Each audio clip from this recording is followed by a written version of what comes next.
नमस्कार, मैं श्रेया और आप देख रहे हैं खबरें बिहार। बढ़ते हैं खबरों की ओर। प्रशांत किशोर की तबीयत में सुधार, आईसीयू से वार्ड में शिफ्ट किया गया।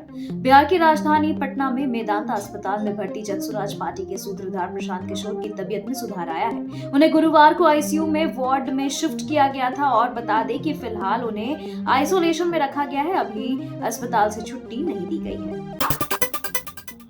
एनडीए के ललन प्रसाद का नामांकन, जेडीयू बोली इंडिया अलायंस बिखर गया। बिहार में विधानसभा के कोटे की एक एमएलसी सीट पर होने वाले उपचुनाव के लिए एनडीए प्रत्याशी ललन प्रसाद ने गुरुवार को अपना नामांकन किया। इस दौरान मुख्यमंत्री नीतीश कुमार, डिप्टी सीएम सम्राट चौधरी समेत एनडीए के कई नेता मौजूद रहे। नामांकन के दौरान जेडीयू और बीजेपी के नेताओं ने अपने गठबंधन को एकजुट दिखाया। इस दौरान जेडीयू ने विपक्षी अलायंस यानी इंडिया पर हमला बोलते हुए कहा कि वह गठबंधन बिखर गया है। जेडीयू के प्रदेश अध्यक्ष उमेश कुशवाहा ने कहा है कि इंडिया गठबंधन के लोग पूरी तरह बिखर गए हैं। 4 यूनिवर्सिटी में वीसी बहाल, सीएम नीतीश से परामर्श कर गवर्नर आरिफ मोहम्मद खान ने की नियुक्ति। बिहार के राज्यपाल आरिफ मोहम्मद खान ने 4 विश्वविद्यालयों में नए कुलपति की नियुक्ति की है। इनमें मुंगेर, पूर्णिया, नालंदा खुला विश्वविद्यालय और बिहार पशु विज्ञान विश्वविद्यालय शामिल है। मुंगेर विश्वविद्यालय में प्रोफेसर संजय कुमार, पूर्णिया विश्वविद्यालय में प्रोफेसर विवेकानंद सिंह, नालंदा खुला विश्वविद्यालय में प्रोफेसर रविंद्र कुमार और बिहार पशु विज्ञान विश्वविद्यालय में डॉक्टर इंद्रजीत सिंह को कुलपति बनाया गया है। मुख्यमंत्री नीतीश कुमार से परामर्श के बाद राज्यपाल आरिफ मोहम्मद खान ने यह नियुक्ति की है। इंडिया गठबंधन के लोग अपने स्वार्थ में हैं, यही इनका धर्म, तेजस्वी के बयान पर सियासत गरम। इंडिया अलायंस अस्तित्व में है भी या नहीं, कांग्रेस के सबसे पुराने सहयोगियों में से एक राजद के नेता तेजस्वी यादव के एक बयान के बाद इस तरह के सवाल उठने लगे हैं। दरअसल तेजस्वी यादव ने इंडिया अलायंस को लेकर यह कह दिया कि इंडिया अलायंस तो सिर्फ लोकसभा चुनाव तक ही था। बिहार के डिप्टी सीएम और बीजेपी नेता सम्राट चौधरी ने मीडिया से बातचीत में कहा कि इंडिया गठबंधन के लोग सिर्फ अपने स्वार्थ में हैं, कोई गठबंधन के स्वार्थ में नहीं है और बता दें कि इनमें सिर्फ अपने राज्य, अपनी व्यवस्था और अपनी चिंता है। यह इंडी गठबंधन का धर्म है, इसमें दिक्कत कहाँ है। तेजस्वी मना रहे पिकनिक, दुर्गति यात्रा कहने पर नीतीश के बचाव में बीजेपी। साल 2025 बिहार के लिए चुनावी वर्ष है। चुनाव को लेकर मुख्यमंत्री नीतीश कुमार और नेता प्रतिपक्ष तेजस्वी यादव दोनों यात्रा निकाल रहे हैं। नीतीश कुमार दूसरे चरण की प्रगति यात्रा पर है, जिसे लेकर तेजस्वी यादव तंज कसते रहते हैं। ताजा बयान में तेजस्वी ने प्रगति यात्रा को दुर्गति यात्रा का नाम दिया है। इसे लेकर जेडीयू नेताओं के हमले के बाद एनडीए में सहयोगी बीजेपी ने सीएम नीतीश कुमार का बचाव किया है। भाजपा के प्रदेश प्रवक्ता मनोज शर्मा ने आरोप लगाया है कि नेता प्रतिपक्ष तेजस्वी यादव यात्रा के नाम पर पिकनिक मना रहे हैं। जिलों में चयनित लोगों से मिलकर पिकनिक मनाकर निकल जा रहे हैं। वहां की जनता को मिस्टर इंडिया की तरह गायब दिखाई दे रहे हैं। पूर्णिया सांसद पप्पू यादव और पत्नी रंजीत रंजन को कोर्ट से राहत। बिहार के पूर्णिया से सांसद राजेश रंजन उर्फ पप्पू यादव को एमपी एमएलए कोर्ट से बड़ी राहत मिली है। अदालत ने पप्पू यादव, उनकी पत्नी एवं राज्यसभा सांसद रंजीत रंजन और संतोष यादव को 15 साल पुराने मामले में बरी कर दिया है। यह मामला साल 2009 के लोकसभा चुनाव के दौरान का है। उन पर आचार संहिता के उल्लंघन का आरोप लगाते हुए एफआईआर दर्ज की गई थी। अदालत ने गुरुवार को फैसला सुनाते हुए सभी आरोपियों को सबूतों के अभाव में बरी कर दिया। ठंड में बच्चों की छुट्टी लेकिन शिक्षकों की ड्यूटी। नवादा डीएम की चुटकी से कई कलेक्टर लपेटे में।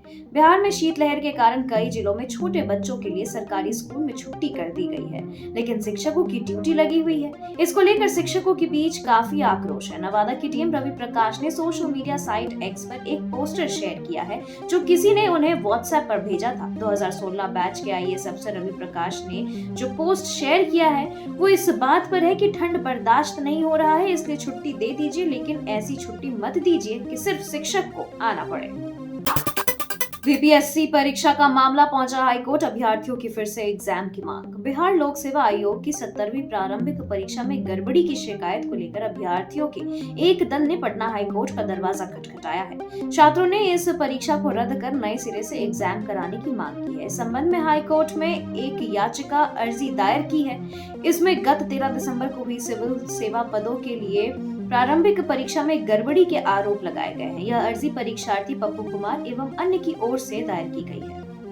चिराग पासवान का दावा, एनडीए से एक भी पार्टी नहीं टूटेगा, बिहार चुनाव में 225 सीटें जीतेंगे। बिहार में इस साल होने वाले विधानसभा चुनाव से पहले राजनीतिक पारा चरम पर है। केंद्रीय मंत्री और लोक जनशक्ति पार्टी के प्रमुख चिराग पासवान ने दावा किया है कि एनडीए एकजुट है। उन्होंने विपक्षी महागठबंधन के नेताओं पर पलटवार करते हुए कहा कि जो लोग एनडीए को तोड़ने की कोशिश कर रहे हैं, उन्हें बता दें कि इस गठबंधन की एक भी पार्टी उनके साथ नहीं जाने वाली है। चिराग ने दावा किया है कि बिहार एनडीए के पांचों दलों के एक साथ पूरी मजबूती से बिहार विधानसभा चुनाव लड़ेंगे, बल्कि 225 से अधिक सीटें जीतकर राज्य में सरकार बनाएंगे। दही चूड़ा के बाद चमकेगी 6 नेताओं की किस्मत, नीतीश कैबिनेट के विस्तार में बीजेपी से कितने मंत्री।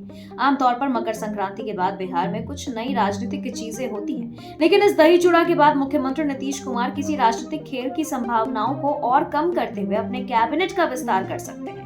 अक्टूबर-नवंबर में निर्धारित विधानसभा चुनाव 2025 से पहले पटना के राजनीतिक गलियारों में मंत्रिमंडल विस्तार की आहट से हलचल तेज हो गई है। बीजेपी से 4 नेताओं को मंत्री का पद मिल सकता है, जबकि जेडीयू के 2 और नेता मंत्री बन सकते हैं। 28 जनवरी को 12 महीने पूरा करने जा रही नीतीश कुमार की 9वीं सरकार में इस समय 30 मंत्री हैं। संवैधानिक प्रावधानों के मुताबिक 6 मंत्री और बनाए जा सकते हैं। जहानाबाद में बालू माफिया का आतंक, पुलिस पर ट्रैक्टर चढ़ाने की कोशिश। जहानाबाद के हुलासगंज थाना क्षेत्र के इब्राहिमपुर में बालू माफिया की दबंगई ने पुलिस प्रशासन को चुनौती दे दी है। अवैध खनन की सूचना पर पहुंची पुलिस को 200 से अधिक लोगों ने घेर लिया है। हालात इतने बिगड़े कि ट्रैक्टर चालक ने थाना अध्यक्ष पर गाड़ी चढ़ाने की कोशिश की। ट्रैक्टर को बालू में फंसाकर जब्ती रोकने का प्रयास किया गया। स्थिति नियंत्रित करने के लिए कई थानों की पुलिस को मौके पर बुलाया गया। पुलिस ने एक बालू लदा ट्रैक्टर जब्त कर माफिया के खिलाफ मामला दर्ज किया है। यह घटना इलाके में अवैध खनन और कानून व्यवस्था के बढ़ते संकट को उजागर करती है। 15 जनवरी से एनडीए की नई शुरुआत, संजय झा का बड़ा बयान। बिहार में सियासी हलचल के बीच जेडीयू के कार्यकारी अध्यक्ष संजय झा ने साफ किया कि 14 जनवरी के बाद बिहार में कोई बड़ा बदलाव नहीं होगा। उन्होंने कहा, हम 15 जनवरी से एनडीए की यात्रा शुरू करेंगे और यह भी जोड़ा कि जेडीयू आगामी विधानसभा चुनाव में एनडीए के साथ ही लड़ेगा। झा ने विपक्षी दलों पर जनता को गुमराह करने का आरोप लगाया। साथ ही उन्होंने कहा कि बिहार में एनडीए मजबूत है और पार्टी के सभी फैसले नीतीश कुमार के नेतृत्व में लिए जा रहे हैं। 15 जनवरी के बाद होगा नीतीश कैबिनेट का विस्तार, बीजेपी के 4 नए चेहरे शामिल होने की उम्मीद। बिहार की राजनीति में मकर संक्रांति के बाद बड़ा बदलाव देखने को मिल सकता है। सूत्रों के अनुसार नीतीश सरकार का मंत्रिमंडल विस्तार 15 से 30 जनवरी के बीच होगा। फिलहाल कैबिनेट में 30 मंत्री हैं, जबकि अधिकतम सीमा 36 है, जिससे 6 पद खाली हैं। माना जा रहा है कि बीजेपी के 4 विधायकों को मंत्री पद मिले हैं और मिल सकते हैं। साथ ही जिन मंत्रियों के पास कई विभाग है, उनका पुनर्वितरण भी होगा। पटना, तिरहुत और सारण प्रमंडल के विधायकों को प्राथमिकता दी जा सकती है। अस्पताल की भूमि पर पंचायत भवन निर्माण, पटना हाईकोर्ट ने दरभंगा के डीएम, सीओ और थाना अध्यक्ष को तलब किया। पटना हाईकोर्ट ने दरभंगा के कलेक्टर, सीओ और सिमरी थाना के एसएचओ को अदालत में तलब किया है। मामला सरवरा में अवैध रूप से बन रहे पंचायत भवन का है, जिसे कोर्ट ने 28 मार्च 2024 को रोकने का आदेश दिया था।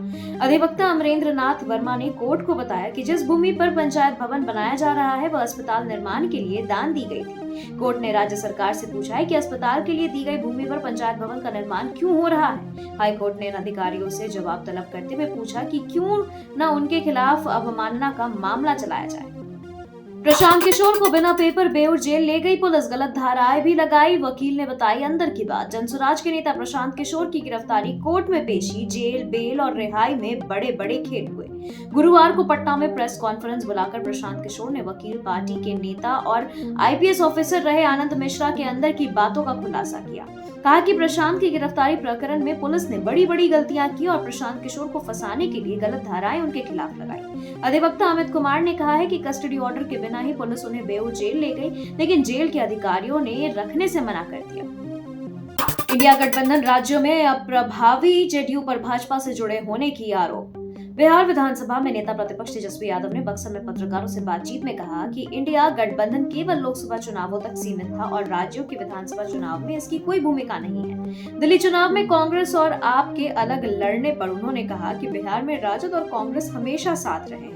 नीतीश कुमार पर तीखा हमला करते हुए तेजस्वी ने कहा कि जेडीयू अब भाजपा का बन चुका है। पार्टी में कुछ लोग भाजपा से जुड़े हुए हैं और वही इसे चला रहे हैं। उन्होंने 2 टूक कहा कि जेडीयू के साथ जाने का कोई सवाल नहीं है।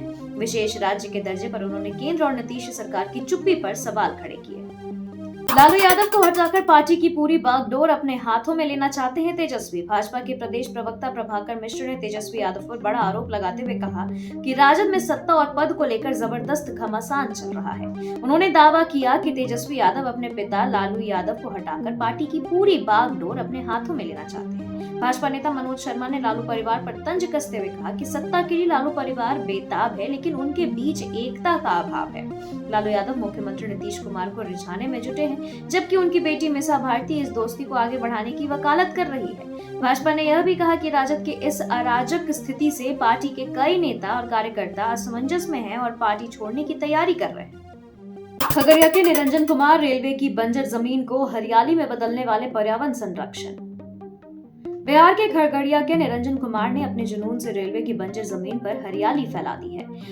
8-10 साल की उम्र से पौधा लगाने का शौक रखने वाले निरंजन के पॉकेट खर्च से शुरुआत हुई थी और इस काम के लिए उन्हें परिवार से डांट भी सुननी पड़ी, लेकिन उनका हौसला नहीं टूटा। 1983 में मैट्रिक के दौरान उन्होंने महेश खुंट रेलवे की 4 एकड़ बंजर जमीन पर सैकड़ों फलदार पौधे लगाए। सूखते पौधों को बार बार बदलते हुए निरंजन ने हार नहीं मानी। आज यह जमीन करीब 250 पेड़ों से लहलहा रही है। कपड़ों की फेरी से परिवार चलाने वाले निरंजन को अब लोग पर्यावरण संरक्षण के रूप में जानते हैं। उनका यह जुनून हर किसी के लिए प्रेरणा है। सुबह सुबह राजभवन पहुंचे नीतीश कुमार। बिहार की सियासत में अटकलों का दौर। बिहार के मुख्यमंत्री नीतीश कुमार गुरुवार सुबह राज्यपाल से मुलाकात के लिए राजभवन पहुंचे। हालांकि इस मुलाकात को औपचारिक बताया जा रहा है, लेकिन सियासी गलियारों में अटकलों का बाजार गर्म है। चर्चा है कि यह मुलाकात संभावित कैबिनेट विस्तार को लेकर हो सकती है। जेडीयू के कार्यकारी अध्यक्ष संजय झा ने इन अटकलों पर चुटकी लेते हुए कहा कि हम 15 जनवरी से एनडीए की यात्रा शुरू करेंगे। उन्होंने स्पष्ट किया कि जेडीयू आगामी चुनाव एनडीए के साथ मिलकर ही लड़ेगा। प्रशांत किशोर पर आरजेडी सांसद का हमला। तेजस्वी को बताया युवाओं का असली नेता। आरजेडी सांसद सुरेंद्र यादव ने प्रशांत किशोर पर तीखा हमला करते हुए उन्हें दिल्ली का प्रतिनिधि करार दिया है। उन्होंने कहा कि बिहार के विद्यार्थियों के असली लड़ाई नेता प्रतिपक्ष तेजस्वी यादव लड़ेंगे। तेजस्वी को युवाओं का सच्चा नेता बताते हुए उन्होंने कहा कि अपने 17 महीने के कार्यकाल में तेजस्वी ने नौकरियों की सौगात देकर यह साबित किया है। सुरेंद्र यादव ने मुख्यमंत्री नीतीश कुमार की यात्राओं पर भी सवाल उठाए। उन्होंने कहा कि 250 करोड़ रुपए की यह बर्बादी बिहार के बेरोजगार युवाओं के लिए उद्योग धंधे शुरू करने की लगाई जा सकती थी। उन्होंने नीतीश की नीतियों को राज्य के विकास में बाधा बताया। पीएमसीएच में मिले नीट के एडमिट कार्ड और जले नोट। बिहार की राजधानी पटना में स्थित पीएमसीएच से नीट की एडमिट कार्ड और जले हुए नोट मिले हैं। पीएमसीएच के हॉस्टल में लगी आग की जांच करने गई पुलिस टीम को यह संदिग्ध सामान मिला, जिससे हड़कंप मच गया है। आशंका है कि हॉस्टल के अंदर से परीक्षा में धांधली का बड़ा खेल चल रहा था। हालांकि पुलिस ने अभी तक इस मामले पे कुछ नहीं कहा है। हॉस्टल में रहने वाले कुछ मेडिकल छात्रों से पूछताछ करने की भी जानकारी मिली है, मगर पुलिस किसी को भी हिरासत में ले जाने से इनकार कर रही है। बिहार विधानसभा चुनाव से पहले एनडीए की संयुक्त प्रेस कॉन्फ्रेंस 10 जनवरी से अभियान शुरू। बिहार में इसी साल विधानसभा चुनाव होने हैं। इस चुनाव से पहले एनडीए के नेता राज्य के अलग अलग जिलों में संयुक्त प्रेस कॉन्फ्रेंस करेंगे। एनडीए नेताओं का संयुक्त प्रेस कॉन्फ्रेंस 10 जनवरी से शुरू होगा। 9 जिलों में संयुक्त प्रेस कॉन्फ्रेंस की तिथि जारी कर दी गई है। प्रेस कॉन्फ्रेंस में एनडीए के सभी 5 दलों के एक नेता रहेंगे। इसकी शुरुआत बगहा जिले से होगी। इससे पहले नीतीश सरकार के मंत्री और बिहार बीजेपी के प्रदेश अध्यक्ष दिलीप जायसवाल ने बताया कि हम बगहा बेतिया से होते हुए हम चंपारण की ओर से आगे बढ़ेंगे। तेजस्वी के बयान के बाद कांग्रेस ने दिखाए तेवर। इंडिया अलायंस को लेकर नेता प्रतिपक्ष सह राष्ट्रीय जनता दल यानी राजद के सुप्रीमो लालू यादव के बेटे तेजस्वी यादव के हालिया बयान से राजनीतिक पारा हाई हो गया है। पार्टी के नेता शकील अहमद खान ने कहा है कि कोई हमें हल्के में नहीं ले। बीजेपी और जेडीयू ने तेजस्वी यादव का बयान आने के बाद इंडिया गठबंधन पर तंज कसा है। दरअसल तेजस्वी यादव ने कहा कि इंडिया अलायंस सिर्फ लोकसभा चुनाव के लिए था। झारखंड में बीजेपी पर सुप्रीम प्रेशर। झारखंड में मुख्य सूचना आयुक्त और सूचना आयुक्तों की नियुक्ति के बाबत सुप्रीम कोर्ट के निर्देश के बाद भाजपा पर राज्य विधानसभा में विधायक दल के नेता का जल्द चयन करने का नैतिक दबाव बढ़ गया है। विधानसभा चुनाव 2024 का परिणाम 23 नवंबर को आया था। इसमें झामुमो कांग्रेस राजद गठबंधन की जीत हुई और हेमंत सोरेन के नेतृत्व में सरकार बनी। 25 सीटों के साथ यहाँ विधानसभा में भाजपा मुख्य विपक्षी पार्टी है। सरकार गठन के 1.5 महीने बाद बीत जाने पे विपक्षी दल भाजपा ने यह अपने विधायक दल के नेता का चयन नहीं किया है। सुप्रीम कोर्ट ने 2 सप्ताह के अंदर नेता प्रतिपक्ष के नाम की घोषणा करने का निर्देश दिया है।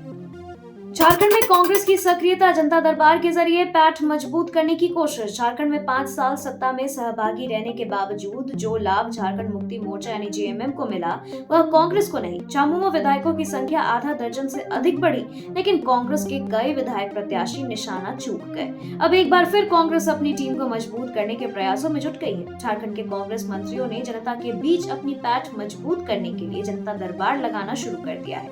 कांग्रेस कोटे के मंत्रियों ने जनता दरबार को अधिक गंभीरता से लिया है और नियमित आयोजन भी हो रहा है। दीपिका पांडेय सिंह, डॉक्टर इरफान अंसारी, राधाकृष्णन किशोर आदि नेता जनता दरबार का आयोजन कर चुके हैं।